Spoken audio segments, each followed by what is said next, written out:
Welcome back, dweebs. It is spooky season, so you may have noticed we're not doing our normal Wednesday night stream, and we won't be doing much Star Wars talk on Wednesday nights for the next few weeks because James and I are here to talk horror movies with you. And today we've got 28 days later. But first and foremost, James, good to see you, brother. How you doing this evening? I am great, Kev. As you can see, the backdrop has changed. It's orange.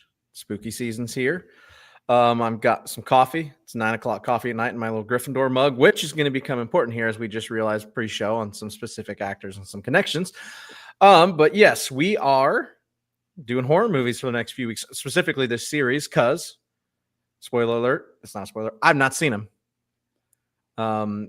As I told Kev, I remember bits and pieces of this movie. I remember Frank's scene. We'll throw the old spoiler tag up there, but listen, this movie came out like 20 years ago, 2002 to be exact. So it's too late now for spoilers. Time has passed. I remember Frank's death. I remember them climbing the shopping carts. I remember the military scene, but then there's some stuff I don't remember at all. So I've definitely never seen this movie all the way through, but some reason I've seen random bits and pieces of it. But yeah, so we're going to watch these all the way through. I've not seen 2.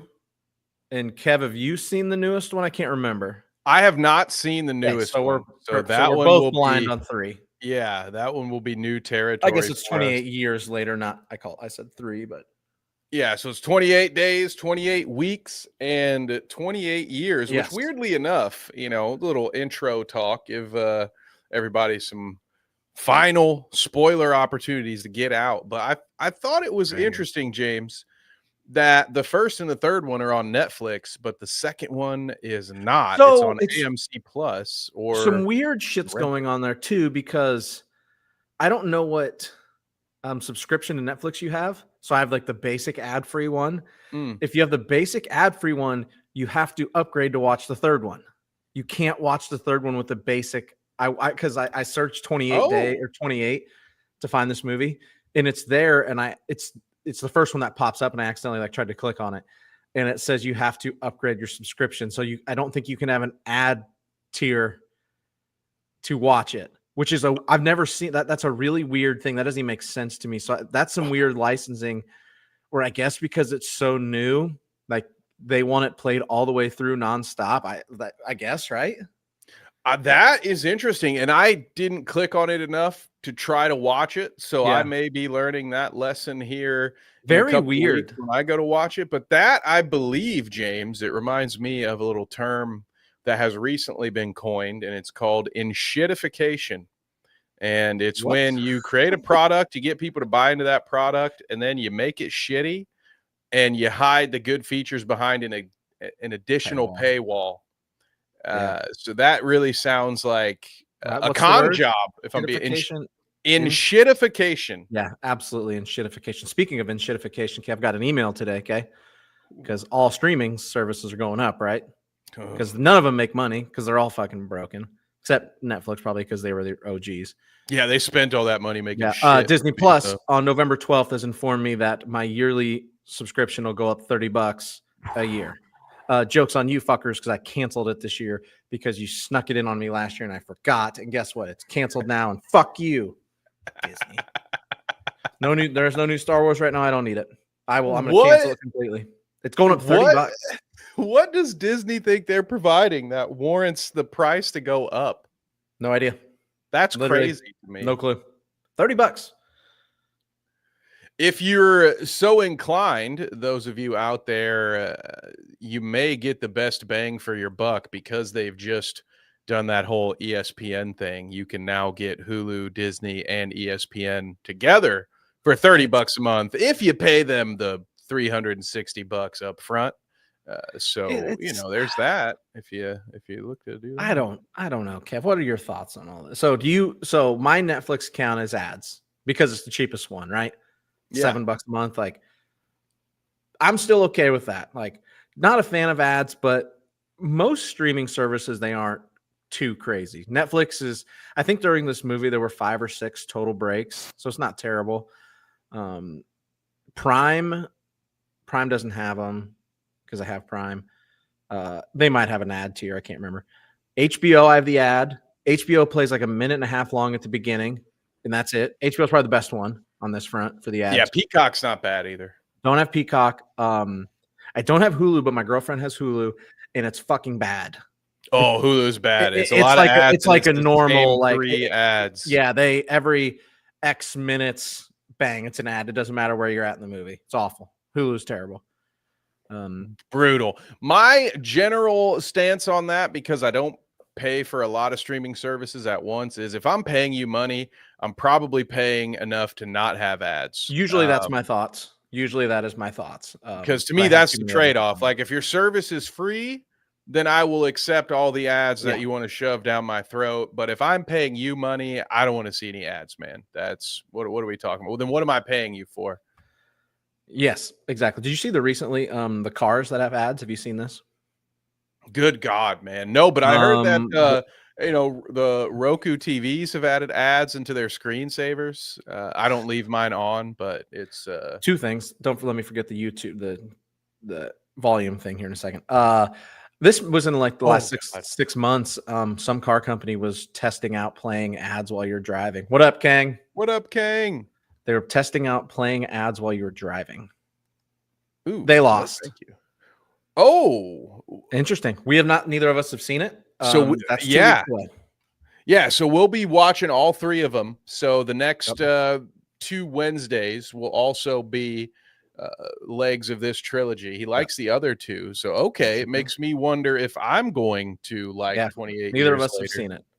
I've not seen any of these until today. The other thing is that I think it was in Europe, they passed a law that YouTube is cranking up the volume on their ads on YouTube TV. Oh, yeah. And probably YouTube as well. And they got in trouble over that. Yeah, they just passed something in California, I think, that makes that no longer legal. California doesn't do very good things often, so props to them for once doing something right. Now give it to the rest of us, because you're just sitting there just enjoying your show, and then it goes to an ad and it's just screams. It's the volume that you would like the show to be at, and honestly, you can't get it to this. You can't get the show to that volume because they like lowered it all the way, and your TV's at 75, and you're like, why the fuck can't I hear this shit?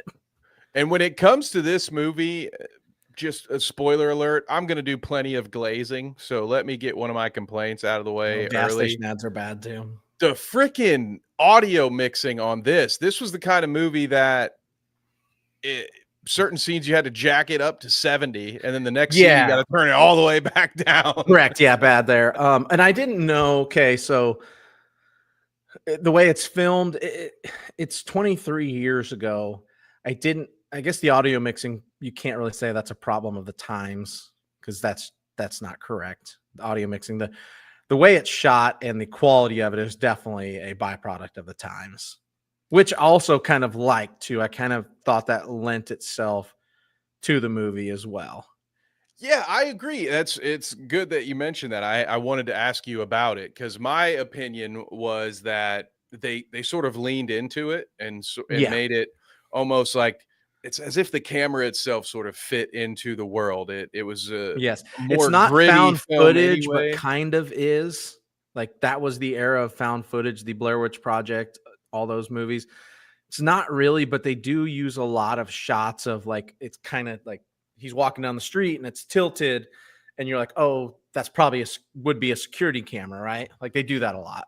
Yeah, and then they even there's a scene at one point where they're driving through a field, and it looks like they just threw some old retro filter over top of it, and it's just like they really leaned into it, which I think is a real sign of the talent level of the filmmaker. Because if you can say, okay, well, hey, I don't have the best cameras, even by those standards at the time, it wasn't the cleanest picture you would find, but they leaned into it and they made it part of, I think it works the great, vibe of the film. And I also agree. I think that, I mean, there are a couple of moments watching it now in 2025, you know, in HD or whatever on a big screen where you're like, oh wow, that's not a lot of pixels on this frame. But generally speaking, I yeah, enjoyed it. and yeah, I would agree with that. Like, you put it up on the 4K TV and you're like, oh, what the fuck? Don't know that movie. I have to Okay, put that never on my heard watch that. list. One of my favorite found footage movies is Chronicle, which is one of Michael B. Jordan's like beginning roles. It's awesome. Him and Dane DeHaan are both in it. They both kind of blew up in that movie. It's a superhero movie where they accidentally get powers. Ooh, I haven't seen it, but told from the found. It's really good. It's worth watching. It's told from the found footage, and one of them goes evil, and et cetera, et cetera. It's not most superhero movies. They didn't really become superheroes. They just get powers, and what happens when you give immature kids powers. Oh, yeah. I like that. But before I get into this, because, you know, full transparency, I've seen this movie several times. So I thought it would be best if we kind of let you, James, give your feedback on the film as a first-time viewer, and then I can jump in and talk about how I felt about it all those years ago when I watched it for the first time. Yeah, so I've never seen this all the way through. Oh, like Brightburn. Interesting. Like Brightburn with better acting. Oops, sorry. Never seen it all the way through. I've seen bits and pieces. I knew some stuff. I didn't know some stuff. I really like this. And it's weird watching it now, like knowing what Cillian Murphy goes on to become, because I assume this was one of his earliest like big roles, right? I believe that's correct. Yeah, it was one of the first things I ever I'm saw. pulling them up right now. I don't even, of course, they don't have it. I would assume this is one of his, like, because this is before Batman Begins.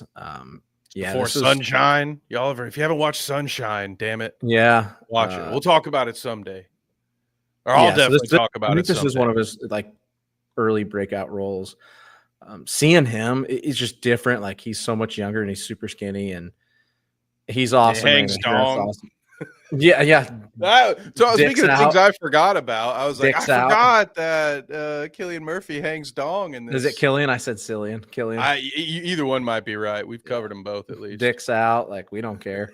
I really like it, and also like that it takes a different view. Like, a lot of around that time, like shortly after that was The Walking Dead, when it was super popular in like the 2010s, and it was all about finding a cure. And there's so many movies about finding a cure, or Kang says with a K, so it is Killian. Okay.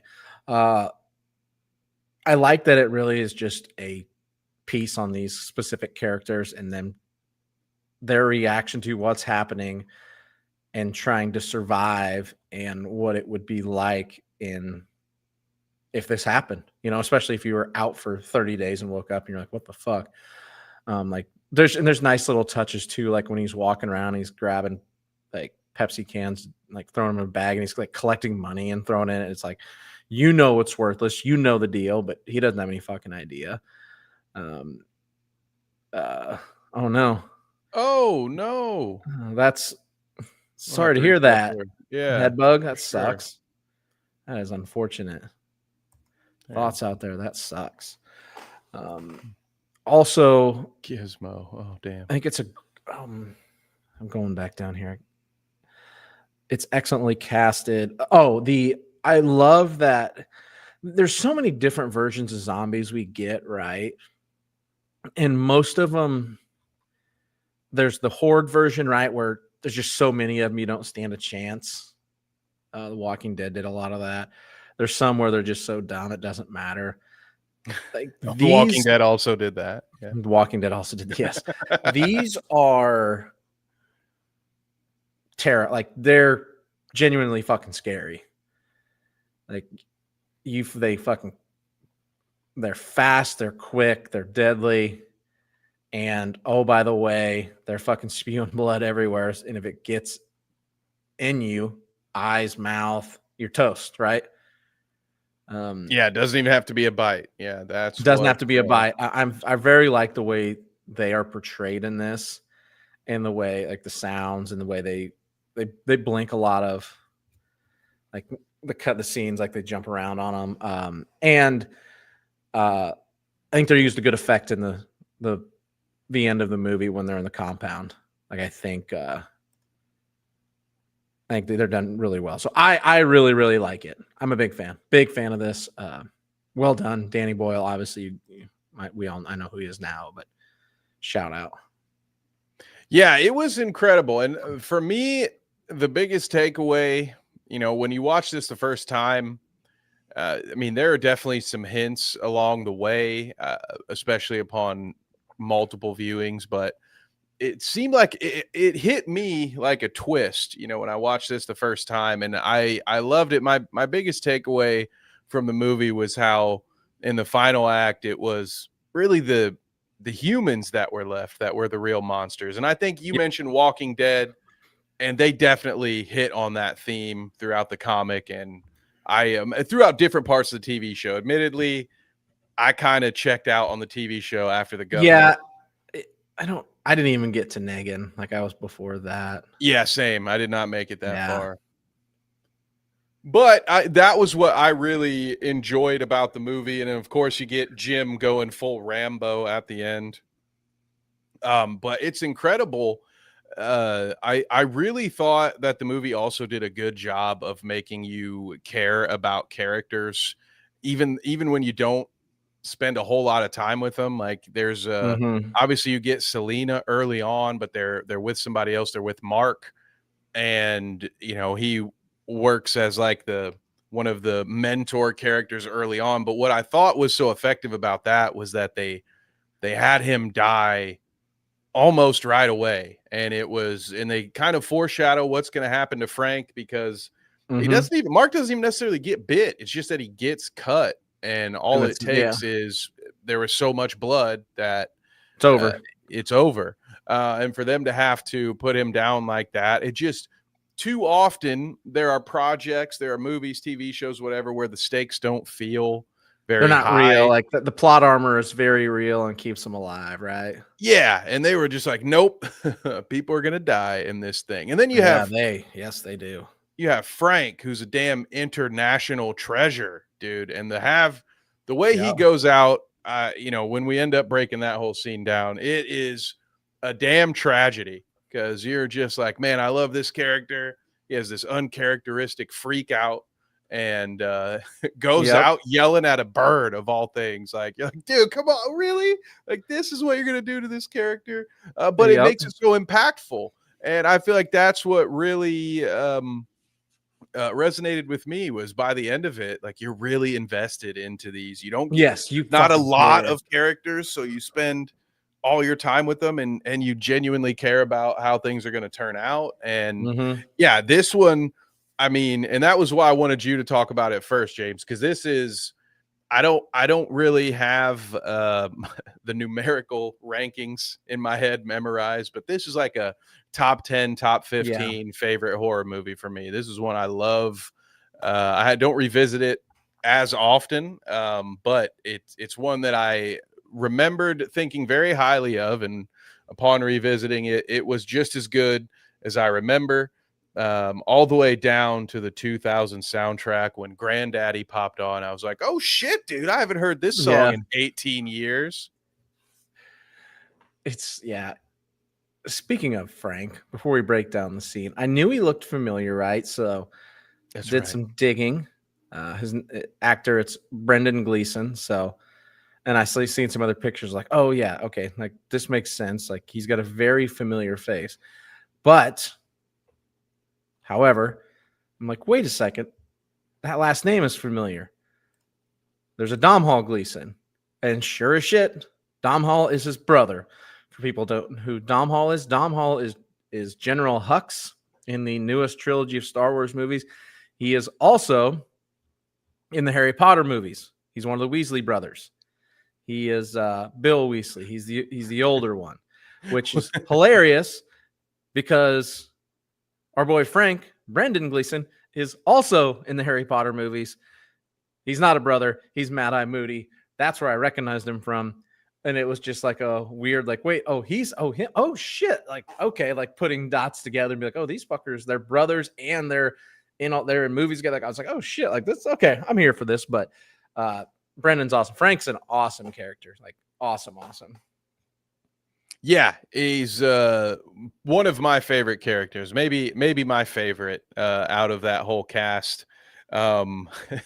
There are some interesting things with them. I love that whole setup they had in the apartment. And there was some notes I wrote in here because, again, I've forgotten about certain smaller scenes. But when they take off from the apartment and they have a fully locked and loaded taxi, I was like, I just picture this old dude just walking around this zombie infested town, just sucking gaseline out of cars like he's Charlie Kelly. And then later on in the movie, we see him actually do that. I was like, oh shit, he really did go do that. He actually does it. Like, yep.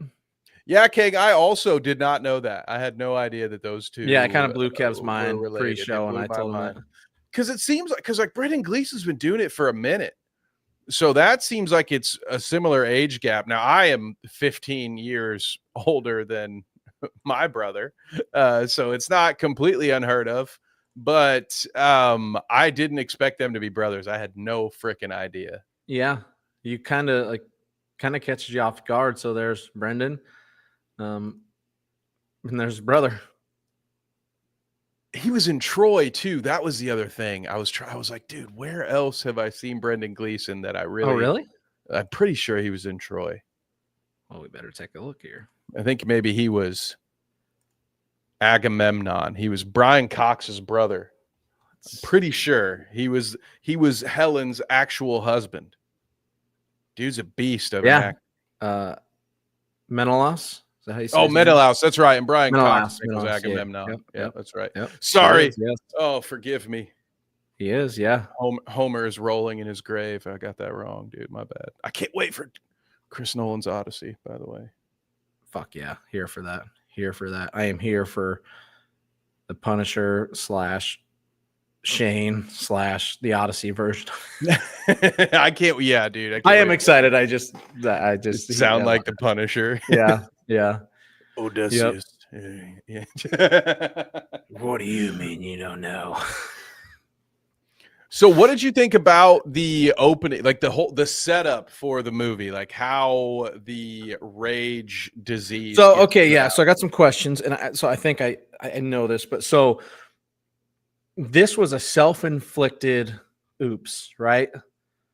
This was because they show a bunch of like different groups arguing and fighting and riots and shit, right? So I was like, I don't think these are zombies yet, but I was a little confused. But then they were testing this shit on monkeys, and PETA's fucking imbeciles broke in and killed the fucking scientist who told them not to fucking open the cages because they've got the rage in them, and they didn't listen.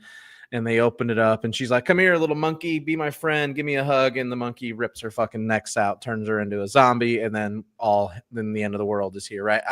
That's what happens. Yes. Yep. And she gets up and spits in her teammate's eye, and now he's also a zombie. And then boom, yes. And then guess how what? it takes it's off. all fucking over. I am here for it because it's very real life shit. Like that's how it's gonna happen. It's possibly how COVID happened. We've talked like that's how prophetic.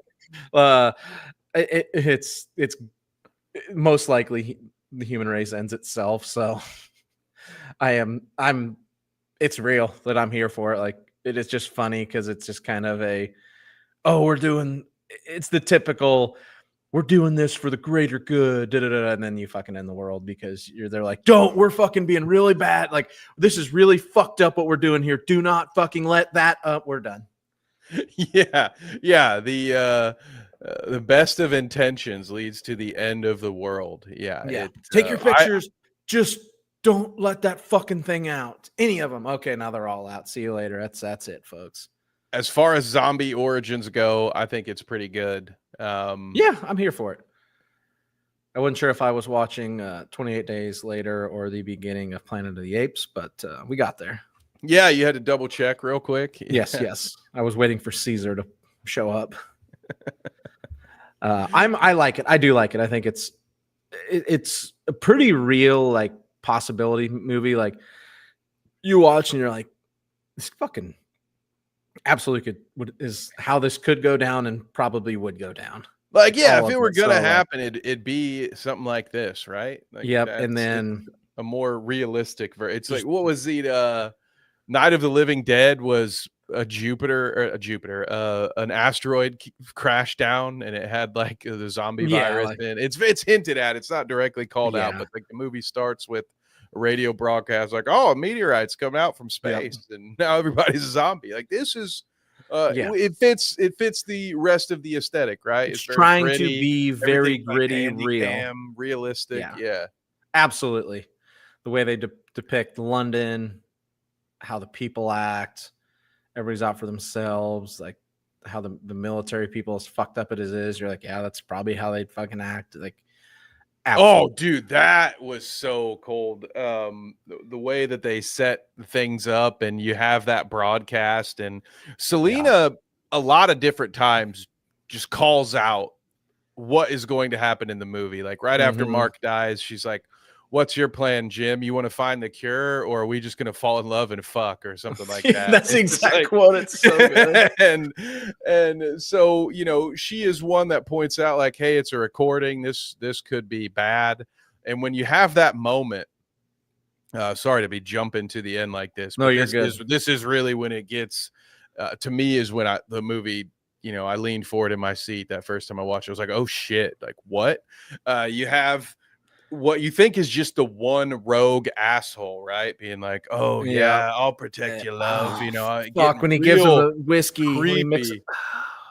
And then you have the sergeant step up and knock him down, and so you maybe still are thinking like, okay, these guys, we're safe with these guys. We're if they're the military, they're gonna be safe. But then the leader comes down, sends everybody off. He gives the one guy who wasn't a piece of shit like the worst job. Like, yeah, you get to go clean up the dead body. So there's he's just a complete asshole. The one guy that's like trying to help them, right? And he's like, I promised them women, Jim. Like, because he does this whole thing. He's like asking Jim about who he's killed. And of course, we have that. I mean, that scene was there. If there was any scene that was sort of unnecessary and it felt like it was there just to move the plot along, I had it here in my notes that, you know, this is Jim just being dumb. Like, plot moves forward because character is dumb. They had just robbed an entire grocery store. Like, they had all the food they would need. Selena even says that to him. She's like, we have food. Why would you go in there? The whole point is to not draw any attention. Let Frank get the gasoline, get the fuck out. And so in this one moment, Jim is an idiot for no reason.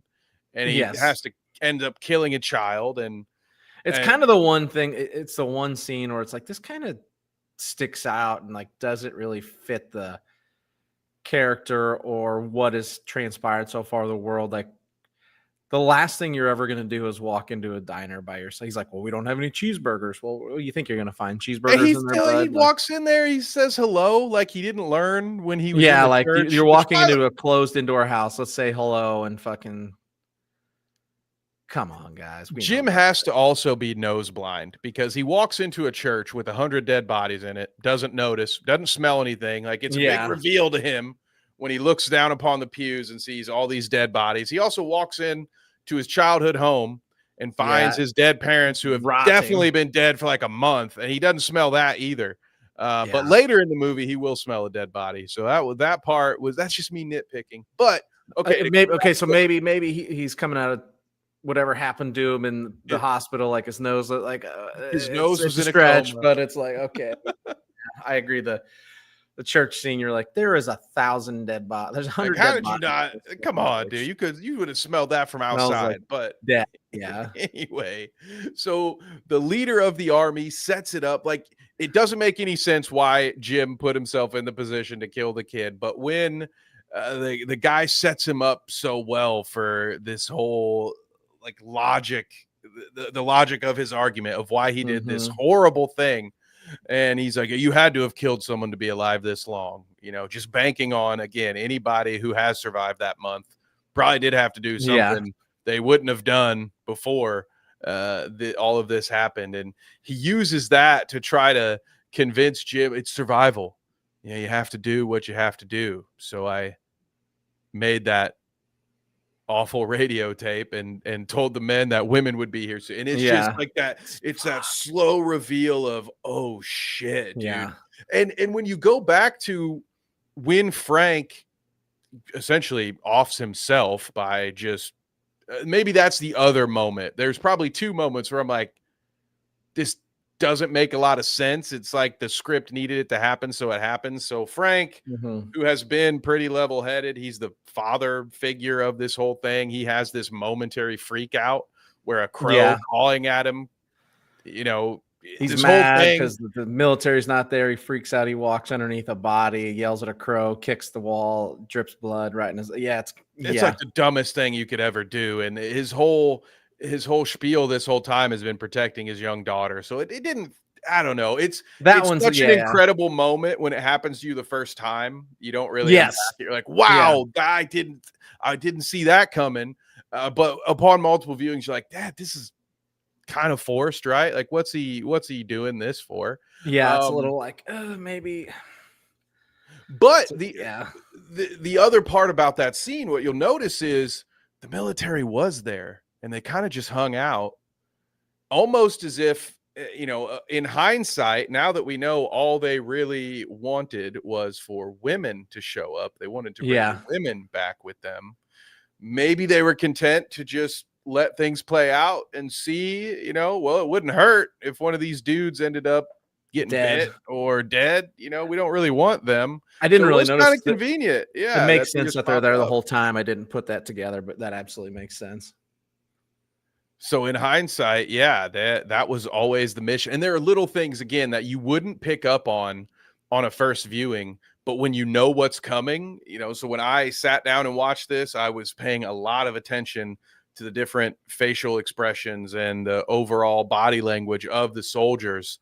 And like, even when they first picked them up and they drop them off at the compound, and the general or whatever makes his introduction, those two soldiers that were with him, they kind of chuckle and share like a knowing moment there where you're like, oh God, yeah, like this, they plant the little seeds for you as to what's coming. And that's great world. That's great world building. Great setting it up for the, oh, what the fuck reveal. I think that's right. I think to me, that's what makes a great twist. Like, it's one thing to catch me off guard, but when I go back and can see that you left these little clues that I missed the first time, and it just adds to your enjoyment on multiple viewings. It's one of the reasons I loved Late Night with the Devil, because they show you things like 30 seconds in. They're like, hey, by the way, this is what's going on. But you don't know it until you know it. And then you're like, oh, wow, this is a labor of love. These people really, really enjoyed themselves and put their heart and soul into this movie. That's it's just good. That's good direction. Good directors. They know what the fuck they're doing. Also, so I said, this is kind of wild. I said Brendan Gleeson is Dom Hall's brother. He's his dad. I said he's his dad. That's why I froze there. That makes a little more sense. I was scrolling and I was like, wait a second. This says Brendan with his son Dom. They're father and son. That makes more sense. Okay, yeah, that does make a little more sense. Sorry, I thought they said brothers, but for some reason I was like, wait, this is father.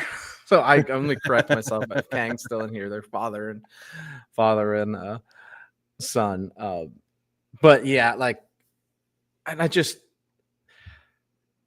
there's, like you said, there's just little bits and pieces. Like, you know, something's off. Like, right away, they're like spinning cookies in the car. Like, you're like, these aren't fucking real professionals. Like, what is going on here? And it's, oh man, the whole scene at the end where Jim gets them is so well played, done in the rain, hiding the sounds of the zombies coming through behind fucking lightning, whatever he's doing, you know, it's so fucking good.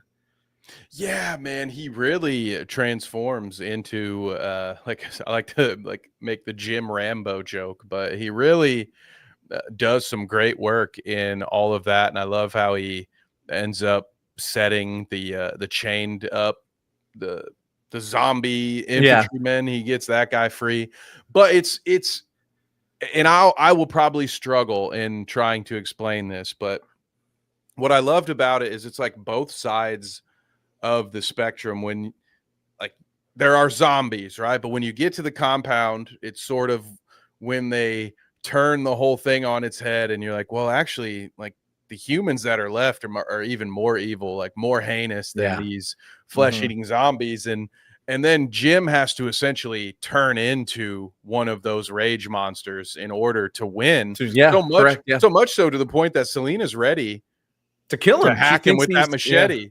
And Yeah. he has the most fucking Han Solo line ever. And Yeah. it was one of my favorite callbacks after they have to kill Mike. And he says, you know, how did you know?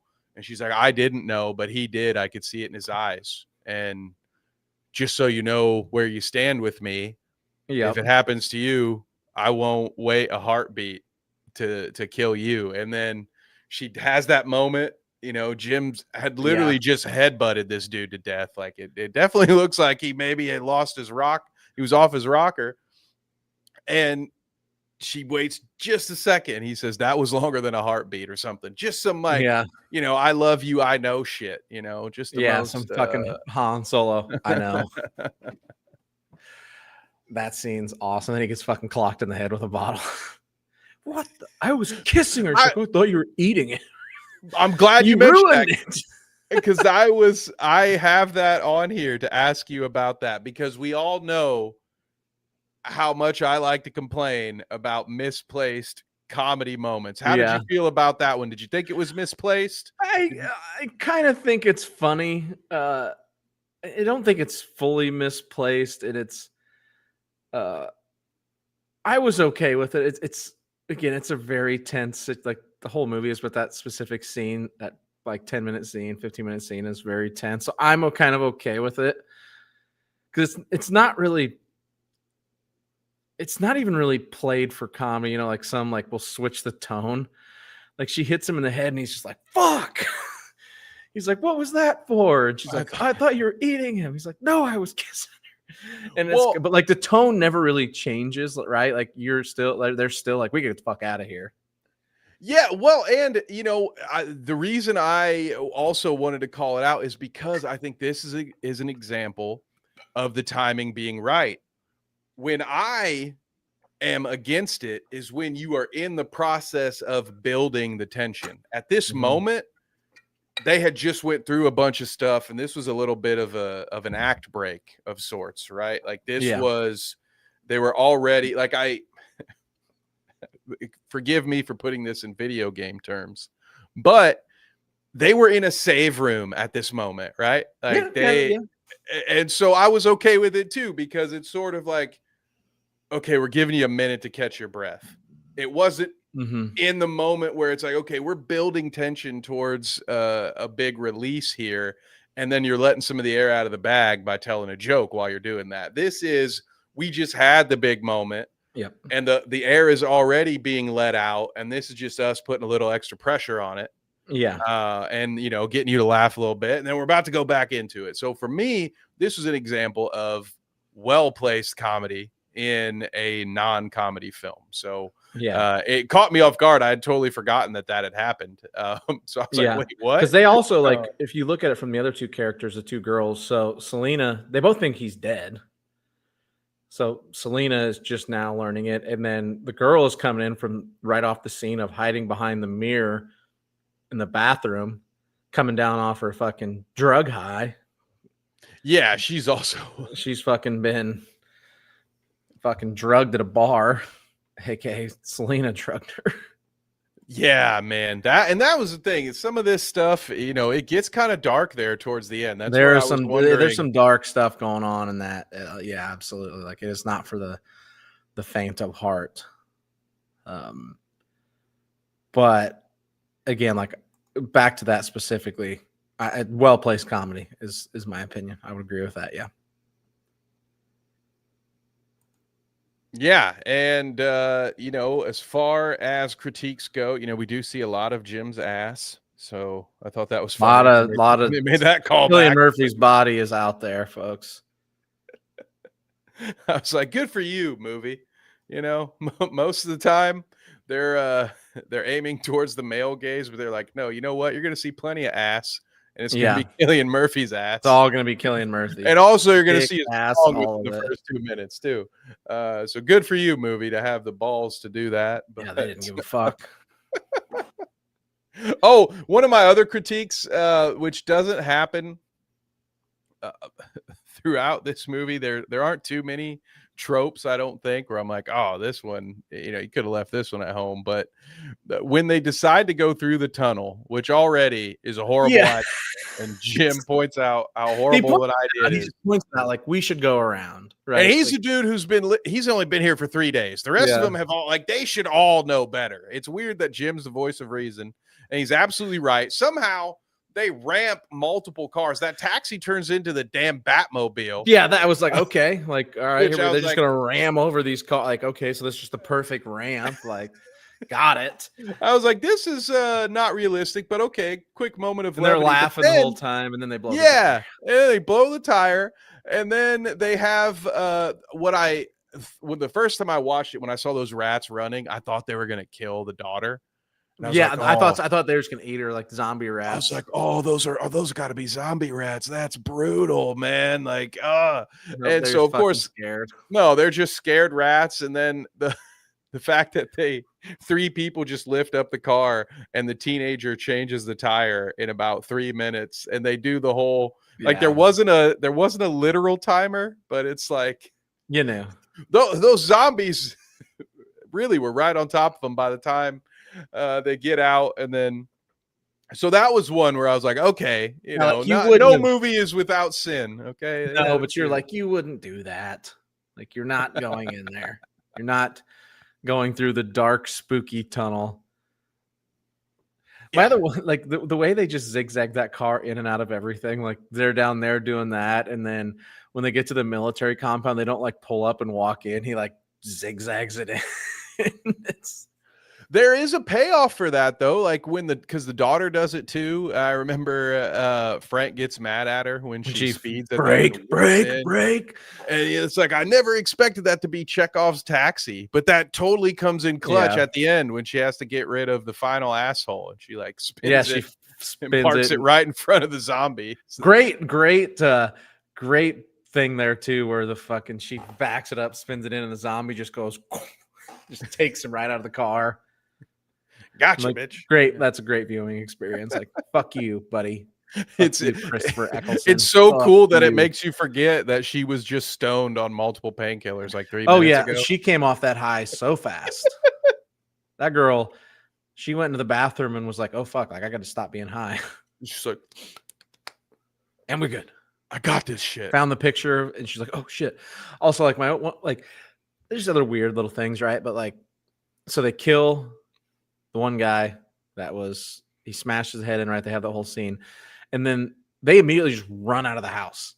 Like, there is live zombies in this house, and the sergeant is still around. They all, like, Jim knows the sergeant's still alive. They hadn't killed him yet, and they just take off running. And what up, Polar Knights? And Welcome to the party, They just pal. run out the front door. I'm like, there could be zombies anywhere. Or the But at sergeant. that point, what's scarier? They've dealt with zombies. True. Like, Like, and I guess maybe you they got get to a machete in point the where you're back. like, you know what? I'll take a zombie over these I rapists in thought you here. might try to sneak your way out. They're just like, nah, we're going fucking full bore, running down the ground. Yeah, I guess that is true. They kind of forgot their training there at the end. Yeah, like they did all, like he did all this great guerrilla warfare to kill all these people and use the zombies against them. And then he's like, fuck it, we out. Just runs out the front door. I am, again, since I've not seen anything moving forward, I'm interested to see where it goes, because obviously there's multiple planes they see and they get one flag down at the end, or I assume they did. he survives a gunshot wound, so prelude to the Acolyte down the line. Surviving. Yeah, it's funny. I had a similar joke written down. He Gangs would of New York and Disney plus Star Wars have taught me that that's just a flesh wound. That's just a flesh wound. You're fine, bud. Especially in a world where there is no hospitals or anything. But apparently they got to one and was like they showed some scenes of him getting injected. Boom. Well played. Yes. Well played. Yes is the answer. So I am interested to see where it goes. I don't believe so again, I'm predicting the next movie is like probably 20 years old. So this is all I'm making predictions on a movie that came out 20 years ago, but I actually don't know what happens. It's still Cillian Murphy, right? It's still him, right? He's in the next one. Is he not? I thought the next. I'll be honest. When it comes to the next one, I remember the opening scene. Okay, so I think he's in it, but I don't remember. I don't know. How would I remember? I've never seen it. Yeah, I don't know. I don't know he's not in the third one. Remember that? Remember we had he's that whole. Everybody thought he was that zombie. I thought he was a zombie in the. Oh man, yeah, I remember us talking about that. Is this Cillian Murphy or not? Regardless if he's in or not, I don't think this is an isolated incident. I don't think this is just London. I think it's out. I think the world's fucked right now. Yeah, the world's gone fucked. He is not in it. At least. Oh, so I always thought he was. I thought he was always in the first two. So that's how much I'm not paying. I don't know. I believe our main, or at least one. Well, the first guy billed is Jeremy Renner, but there's another. Jeremy Renner. Okay, really good cast, dude. You've got Idris Elba in here. It's gonna be Harold Perrineau. Who is somebody who, if you don't know the name, you will recognize the face. Harold Perrineau? Yeah, I recognize that name. Okay, so this came out in 2007. Got it. Did you also know there's a movie 28 years later, The Bone Temple, coming out in January? You heard about this? The Bone Temple? Yep. I guess it's a sequel-ish to 28 years later. Well, hopefully it was shot back to back with 28 years later. It's the fourth installment in the series called 28 Years Later, The Bone Temple. Ralph Fiennes is also in it. Okay. I think that's the Red Dragon guy, right? Yeah. He is one of the main actors, if not the main actor in 28 Years Later. So they shot him back to back. So I'm assuming there's a bunch of characters that carry over. Oh shit, Aaron Taylor Johnson. I love when they shoot movies back to back. Like they did that with The Strangers, chapter 2 and 3, and then chapter 2 kind of sucked. And at least in the box office, it sucked. I mean, whether or not you like it is up to you. But they're basically, it's like we have this whole movie in the can, and it might not be worth even releasing. So I don't know. Sometimes it works out. A lot of times I think it doesn't work out. But I'm here for it because win, lose, or draw, I just want to see it. Honestly, I really want to see the last Strangers movie. It's a comedy of errors at this point. Oh my God, how did that franchise get to where it is? Hopefully the Bone Temple doesn't make me feel the same way about these movies. Yeah. Agree. But I don't love it. I don't off just the title alone. Yeah, a weird title. Sounds like the kind of thing that would get you flagged on Google if you search for it. You know what I mean? Looking up the Bone Temple. What are you doing, man? Oh, fuck. Like some kind of weird Indiana Jones. Yes, something very hub knockoff. What are we doing? Indiana Jones and the Temple of Bone. It is interesting that Danny Boyle directed 28 Years Later, but is not directing the Bone Temple. It was directed by somebody else. He is a producer on it, though. Well, that's good. I mean, I know producer credits. I never know what to make of those, James, because a producer credit could just be as much as this was your idea and we're going to take it now.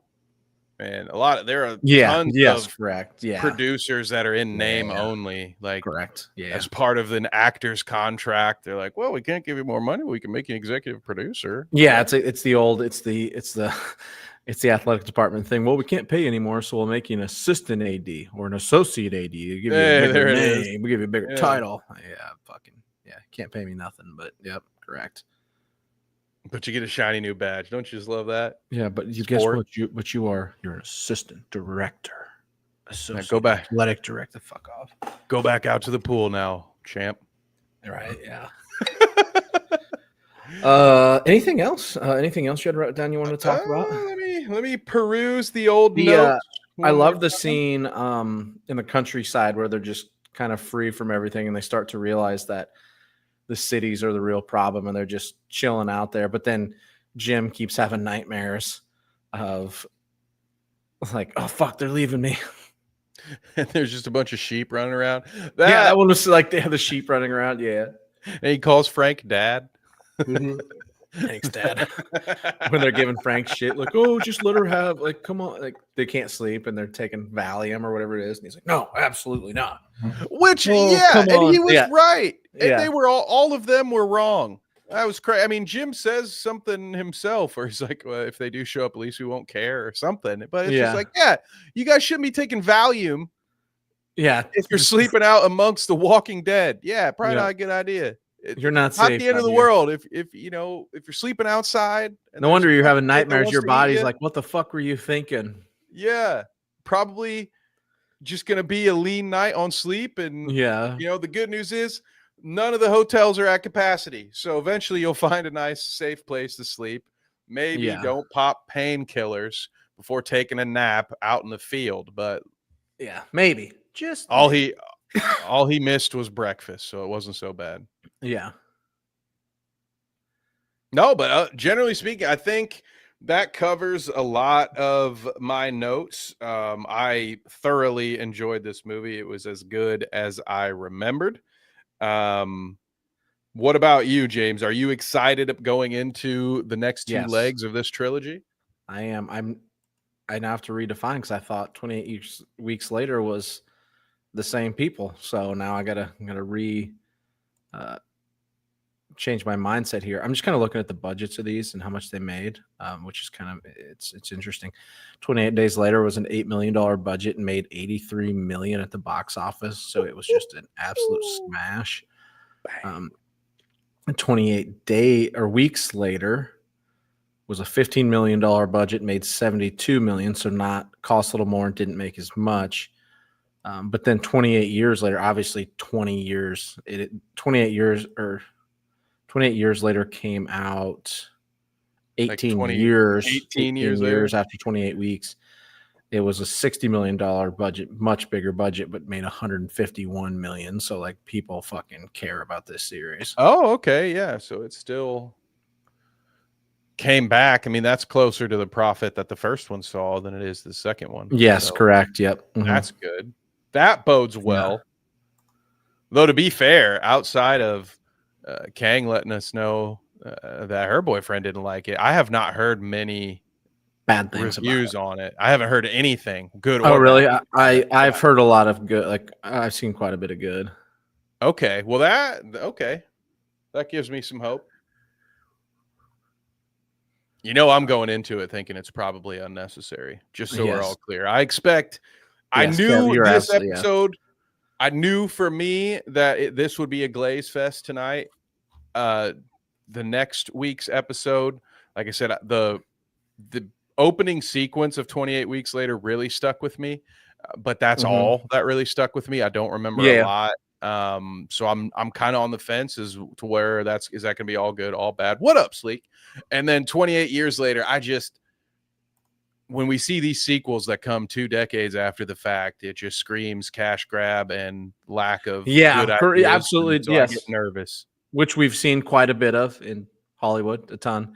Does give me hope that Danny Boyle came back and directed it, right? So it wasn't somebody else cashing in on it. Unless he pulled a Wachowski and was like, well, if the studio's determined to destroy my franchise, let me be the one. Let me be the one to captain it on its farewell voyage. I do respect that, by the way. I respect that. Like, I'm going to fucking destroy my own franchise. If it's going down, let me light the match. Well, since we're into bonus territory, should we address this heinous rumor? This has to be a lie, right? This isn't real. No, I don't believe it. I refuse to believe it. No way. Absolutely not. We won't be supporting if it is. Like 6 seasons in a off. movie for The Acolyte. That's what I heard. Fuck that. Don't. Fuck that shit. No. Absolutely not. We're not even addressing it. We had to get some Star Wars talk in on a Wednesday night. We did, yeah, but that is that's it. No more. We're not talking about nothing else of that show. We're not talking about anymore. No fucking way. You know what? While we're here, and I hate to spring this on you, so apologies in advance, but you told me outside of the show that you recently watched a movie that has been on my to watch list for the better part of a year. So James, juror number 2, how'd you feel about it? I watched juror number 2, which is Kev did a topic on this Clint Eastwood's final movie. So go check that out, about how they literally didn't fucking market this thing at all. Just so weird. It's good, man. We're going to do a topic on it at some point and discuss it. It's really hard to say much about it without wrecking the plot. But Nicholas Hoult is the main actor in it. He's really, it's just pre Lex Luthor turn. It's good. It's pretty good. Very enjoyable courtroom drama, but there's quite a bit more to it than that. And it's got a pretty good moral, like, conundrum, quandary going on. Like, what is the right and wrong, and et cetera. It's really good. It's fun. It's very, very fun. Nice. Okay. Well, I'm looking forward to it. I was wondering if we would end up doing an episode about it. So it was really all going to be depending on end. Yeah. If you enjoyed it enough to want to talk about it. Because I would love to discuss. I think it's one of those movies that can be discussed. Like, it's worth discussing. Yes. And it's Clint Eastwood's final movie. Like, absolutely. Got to do it. Well, that lets me know it's about to be time for me to pony up for HBO Max. But while we're talking about spooky season, probably a good time for me to point out that here on this channel, spooky season will extend well beyond the month of October because, James, I don't know if this is something you plan on watching, so maybe we'll cover this together, but I can guarantee you at least one bald bearded man on this channel will be talking about Stranger Things as it comes out. The final season. Mm-hmm. My God, dude, they're releasing 8 individual movies for us to watch. Yeah, or like is it 6? I don't remember. An hour and 15 minutes long to like 2+ hours. Very long episodes, dude. I'm not complaining, but I just I'm in the process of a rewatch of the previous seasons, and I got to the last episode of season 4, and it's 2 hours and 20 minutes, and I'm like, when the hell am I gonna have time to watch this, dude? That's a whole movie. Like, for some movies, that's too long. I'm gonna have to watch I'm not gonna have time. A recap. That's what a recap. I don't have time to watch all of it again. To rewatch the whole thing, so I'm gonna have to watch a recap to get me caught back up to speed. But I am very excited to see where they go. Like, see where they end up with it. Yeah, same. When I say rewatch, to be fair, I didn't even start at the beginning of season 4. I picked like a midpoint. Honestly, the parts that I enjoyed the most so far was the big reveal about 1 and like getting to see 11's previous history and like getting all those. I really like the way they told that, with him telling part of the story to Nancy while 11 gets the other part on her side. That's the part that I was like, you know what? I want to remember all of these details getting ready for the next season. But we will be talking about. I want to watch a deep dive recap, not just a quick one, like 30 minutes long. So if anybody's got one, post it. But I've got to get caught up before. It's no.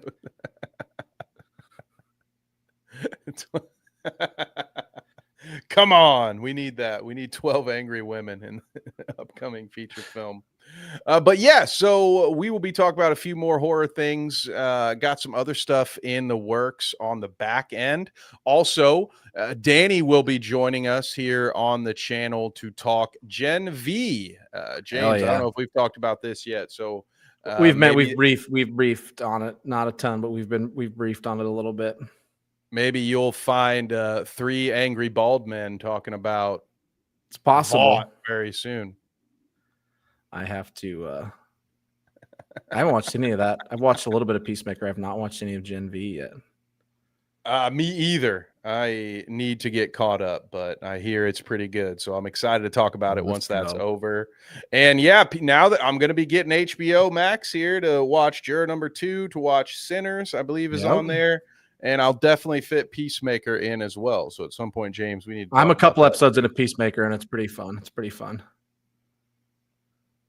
I look forward to that. Well, anything else you got in mind for the folks at home? No, please like, subscribe as Stream Elements comes in hot. And here's the perfect time. Share. We are 14 away from 200, so help us out there. And then check us out again next week. We'll be back talking 28 weeks later. We'll see. Oh no. And we'll go. That's good. That's good for everybody, I think. It's probably it's better content if I hate it than it is if I like it, I think. But we'll see. We'll see how it goes. We shall see. Yeah. Well, thank you all for tuning in, and look forward to chatting with you next week for 28 weeks later. Yep. I'll send this out here. I'll find the button. Let's see here. This is not normal for us. So. I forgot. Yeah, I forgot I was driving on this. And this is it. Yeah, Kev's driving this car, but I got it. We'll see you guys next time.